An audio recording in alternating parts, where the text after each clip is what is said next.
새벽 4시 모두가 잠든 캄캄한 시간.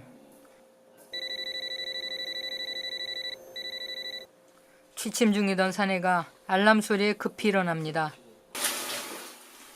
찬물에 세수도 해보고 이도 열심히 닦아보지만 잠을 깨기란 여간 쉬운 일이 아닙니다.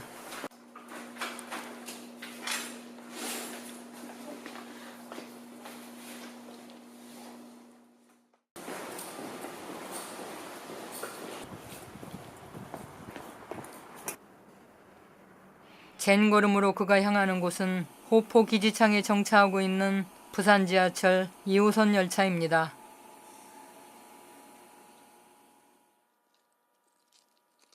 (23년을) 한결같이 일해온 기관사 정철 씨가 곤히 자던 열차를 깨웁니다. 오늘의 첫 차, 지하철의 하루가 시작됩니다.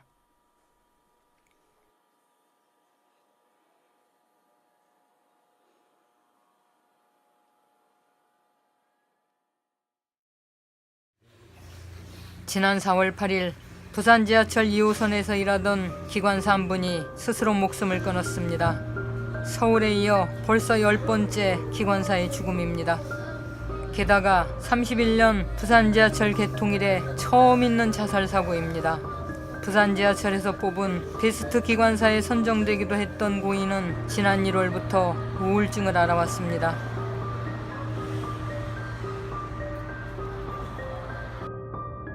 기관사의 경무가 그 원인이라 대책을 세워야 한다는 목소리가 있는 반면 회사는 단순히 개인의 문제로 덮어두려 하고 있습니다.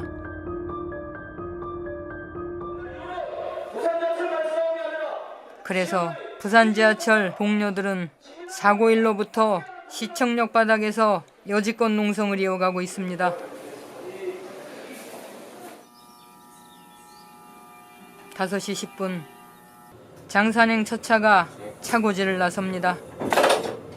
기관사 정철 씨는 고인과 입사 동기로 23년째 지하철에서 일을 하고 있습니다. 정철 씨는 고인의 죽음이 더욱 크게 다가온다고 합니다. 그 이유는 현재 부산 지하철 모든 기관사들이 실은 고인과 비슷한 문제를 안고 있기 때문이라 합니다. 일단 말수가 줄고 머릿속에 이제 이렇게 생각들이 맴돌죠. 그래서 좀 그런 망상 같은 그런 잡생각을 하는 버릇이 굉장히 많이 생기는 것 같아요. 밥 먹는 시간도 늘 다르고 실제 또 좀 끼니를 그럴 때도 있고 그래서 좀 장이 안 좋거나 조금 방광염이 걸렸거든요. 이제 화장실을 가고 싶은데 가지 못하니까 새벽에 일어나가지고 차를 타야 되는데 못 일어나면 어떡하지 라는 생각에 새벽에 1시간마다 깨는 거예요, 제가. 그러니까 수면 장애도 조금 있고. 새벽에 출근하면은 그때 또 이제 그 운행을 해야 되잖아요. 그럼 2-3시간씩 이제 운행을 하는데 그러면 그 피곤한 상태에서 계속 운행을 하다 보니까 또 그 데미지가 쌓이고 계속 그게 이제 좀 무한 반복되는 거죠. 기관사들은 비슷한 몸의 증상만큼이나 비슷한 악몽을 꾸고 있습니다. 사상 사고 꿈을 많이 꾸죠. 이제 역에 들어가는데 그 사람들이 막 이제 많이 뛰어내리고 그다음에 뭐 선로에 사람이 있고 이제 그런 걸 이제 항상 치는 꿈을 좀 꾸게 돼요. 이렇게 제동을 쓰면서 차를 세워야 되는데 이게 아무리 제동을 써도 차가 안 서는 거예요, 이게. 사람들은 뒤에서 막 소리치고 차 세우라고 나는 차가 안 선다고 막 소리치는데도 계속 열차는 가고 그럼 막 얼마나 놀라겠어요. 온몸 힘이 들어가는 거죠. 이제 다리 위에서 기차가 이렇게 굽어지면서 가는데 언제는 이러면서 차가 탁 굴러떨어지는 꿈도 꾼 적도 있고 근데 그게 저만 꾼 줄 알았는데 밥 먹으면서 선배님들한테 선배님 저 이런 꿈 꿨다면서 막 이야기하는데 아 드디어 꿨냐면서 나도 그런 꿈 꿨었다고. 한 번씩 이제 연차가 좀 오래됐는데도 불구하고 그런 꿈을 꾸면 내가 아직도 이런 꿈을 꾸나 이렇게. 기관사들이 몸과 마음에 병이 들어가고 있다는 사실이 알려진 지는 얼마 되지 않았습니다. 일반인에 비해 우울증이 2배, 공황장애가 7배나 많다고 합니다. 기관사들은 그런 사실을 숨긴 채 묵묵히 기관실에 올라야 했습니다. 생각하면 올해 입사 3년 차인 박영선 기관사는 고인의 마지막 훈련생이었습니다. 아이고 죄송해요. 선배님이 정말 잘해주셨거든요.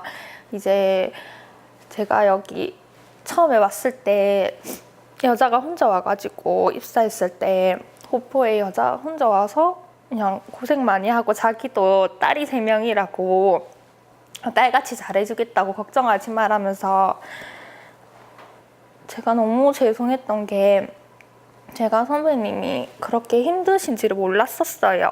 그런 말씀을 좀 잘 안 하셔가지고. 옛날에 2인 승무할 때는 기관사가 힘든 거 차장이 다 알거든요. 차장이 뭔 고민하고 힘들어하는지 기관사 다 알아요. 그러다 보면은 우리 기관사를 관리하는 지도과에 담당하시는 분들이 다 그걸 파악을 하거든요. 그럼 어떻게 해볼 수도 있잖아요. 근데 이번 같은 경우에는 손도 못 쓰고 온 거야.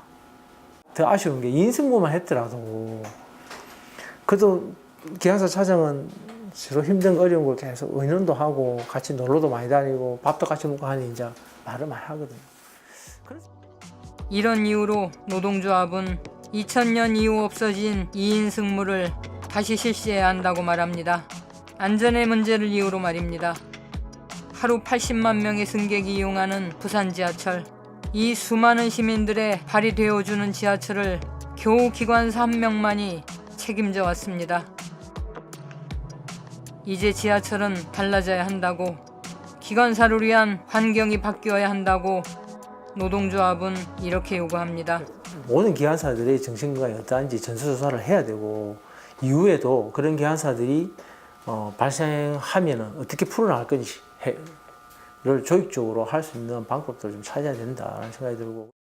이 기지 구내에서 일하는 운전하는 기관사들이 계세요. 이 업무를 예전에는 저희들이 했습니다. 이 기관사들이. 하지만 공사에서 몇 년 전에 외주 영역을 줬습니다. 좀 요양을 하면서 할 수 있는 업무가 유일한 곳이었는데 다시 이 구내 운전 업무에 대해서 재시경화를 저희들이 크게 요구를 하고 있습니다. 이렇게. 조직의 장이 안전의 중심으로 운영하겠다는 어떤 패러다임을 가진다면 직원들이 운전을 하면서도 지연율보다는 안전에 더 신경을 쓸 거고 급하게 하려는 것보다 더 안전함을 신경 쓸 겁니다. 너무 많은 경영평가 점수가 국가에서 계속 지연율을 없애고 과도한 성과지를 요구하지만 그 성과를 내다가 큰 사고가 난다면 결과적으로 시민들에게 버림받는 대중교통이 될 수도 있다.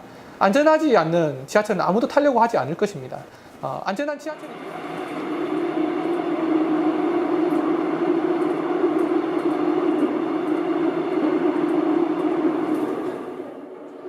두 평 남짓 기관실에서 귀가 먹먹한 소음과 눈을 어지럽히는 조명을 견디며 늘 사고에 대한 부담을 안고 살아야 하는 기관사들.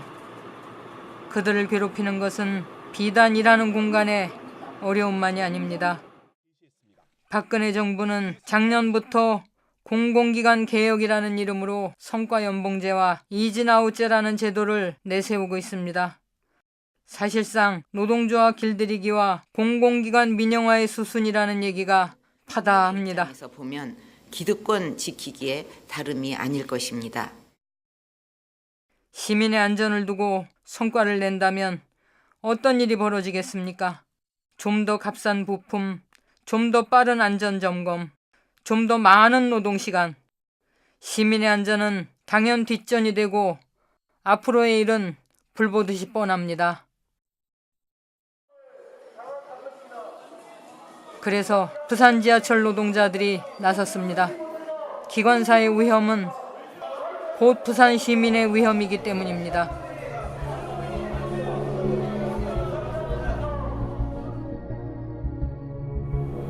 하루 6시간씩 2평도 안 되는 좁은 공간에서 매일같이 컴컴한 터널을 바라보고 달리는 기관사들. 그들이 매 순간 죽음을 떠올리기보다는 좀 더 안전하게 부산 시민들을 만날 수 있도록 우리의 관심이 더욱 필요합니다.